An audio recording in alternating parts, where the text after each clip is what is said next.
this demographics, it's all just statistics, that they have the lowest vaccination rates. I'm just saying. But the last time I heard about that, now it's just but it did come out, even in the mainstream media, it came out that some 40% of the people in the healthcare industry, they don't want vaccines. They say, look, vaccines originate from organic things, so I'm just going to take care of my health, treat my body like a machine, and take some cod liver oil of oregano, and have a good diet, good lifestyle, and just learn more about this, how to improve, make sure I got plenty of vitamins and minerals and enzymes and all the other things my body needs and wants, okay? And prevent getting some serious illness, But we're not going to talk about that anymore. It's just all about vaccines, and you're stupid or bad if you don't get one. But not talking about the fact that 10% of the people have a phobia about getting needle shots at all. I mean, I don't want it. I had to go through all that crap when I was a kid, like all the other kids. They force kids to get vaccines. They force people in certain jobs. They put some kind of pressure on them, I think. I got a daughter that's a school teacher in San Diego. I'm pretty sure she's gotten the vaccine, or she's going to have to, or something. She wants to. I mean, I just, I don't have that faith in it. And I just, that's it. But I know that there's some efficacy in some vaccines. So you've got to do your own research at the end of the day. But I believe like Rand Paul, the Dr. Rand Paul said, he's Senator Rand Paul.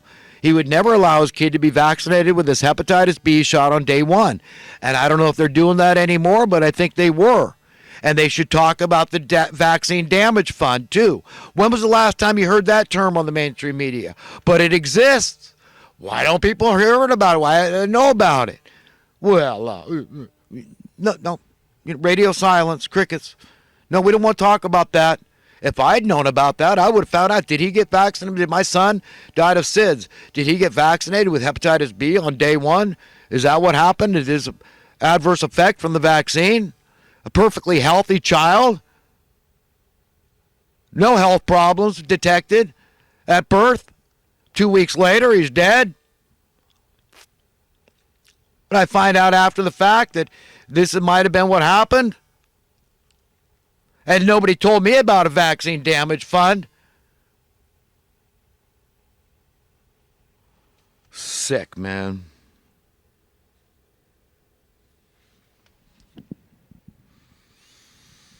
It is written that the joy of the Lord is our strength.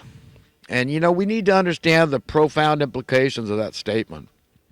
Because joy, like a true overall sense of happiness, can be very elusive to us.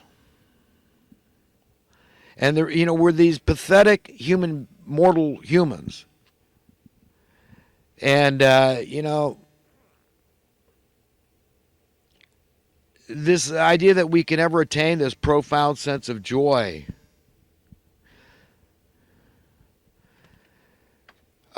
is something that we need to explore. And it comes from valuing our fellow human beings. If we want to be joyful, like little children, we got to tap into the Lord God Almighty, the one that gave us everything good. Remember, God put all these feel-good drugs in our system. Okay, when people drop LSD, or nowadays it's ecstasy or something else, all these psychedelic, psychotropic, whatever these drugs are, you want to call them, they psychoactive. They help your brain to release the chemicals that God put in them, but that depletes them. You see, no drugs is better. Okay, that way you're not getting artificial stimulation. All that cocaine crap, and I don't know about this heroin, man. I feel sorry for people doing the heroin, but I'm not into that crap either. But it just depletes your brain of the chemicals God put, the dopamine, the endorphins, the oxytocin. There's a whole lot of, look it up. But these are drugs you don't want to deplete. You want them to be metered out on God's basis, like a little kid feeling blissed out. Okay, just being alive, it's cool, it's blissful, and it feels good in my brain. I'm happy and joyful. But you don't want to. So I'm not an advocate of drugs or alcohol for that matter. I mean, a little bit maybe once in a while, medicinally speaking. It could be good, social situation. But I'm not I certainly don't believe in regular drinking alcohol, no. Well, friends, I'm on to some thoughts from the last week or so. God's will for you and I is no secret. It is not hidden. It is no mystery. Rather, it is obvious, logical, intellectual, and reasonable to presume. God is anything but an occultist. In fact, the opposite is true. His will for us is clear as the light of day. Quite simply, it is the very best will for us. And it's completely good and only good for today, tomorrow, and all of eternity. How do I know? Because it makes perfect sense. Whoops, I think I read that last week.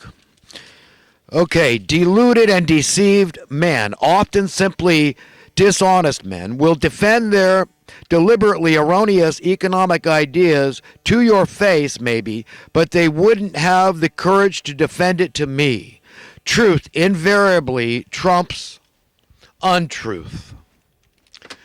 It never fails to amaze me that human beings, most at least, genuinely appear to be enjoying their lives, at least to the best of their ability, often under extreme duress. Duress from both organic, that is across the board, and invented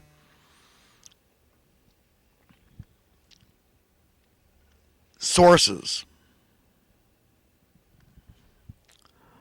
or artificial, invented sources. This is more clear evidence of God's amazing grace. Organically speaking, our relationship with clothing is a huge departure from that of any other creature. Imagining a world without clothed humans is nearly impossible.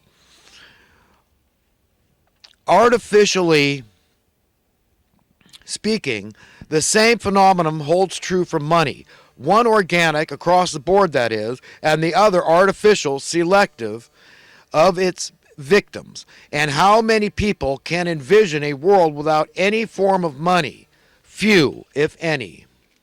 Despite the fact that you have unilaterally decided, per your prerogative, to exercise your right to be no man's enemy, in no way that is, suggests that another man hasn't exercised that same right in deciding that indeed you are their enemy. Whether or not this decision was made cognizantly by them due to evil intentions or delusionally due to willful stupidity. I hope I made that clear, but yeah, I mean, just because you decided you're no man's enemy doesn't decide that it doesn't by default mean that other people can't decide to be your enemy. And that's kind of a drag, you know. Among the many great things about going easy, giving slack, and giving others a break is that, in turn, you feel deserving of the same break. Whether others reciprocate in a like manner cannot be our concern. After all, we are powerless over other people's decisions. Though, of course, we would appreciate reciprocation, that others not being overly judgmental of us by displaying caring, empathy, and compassion to us as we have shown to others. Since no man owns the soul of another man, we have no right to condemn any person. I've had a very good life and continue to.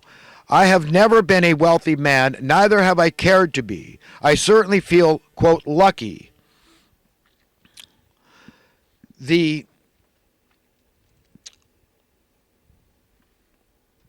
rub is that luckiness is a relative term. If everybody felt lucky, would anybody feel lucky? For anyone to feel lucky, by default, they are saying that not everyone is as lucky as them or you.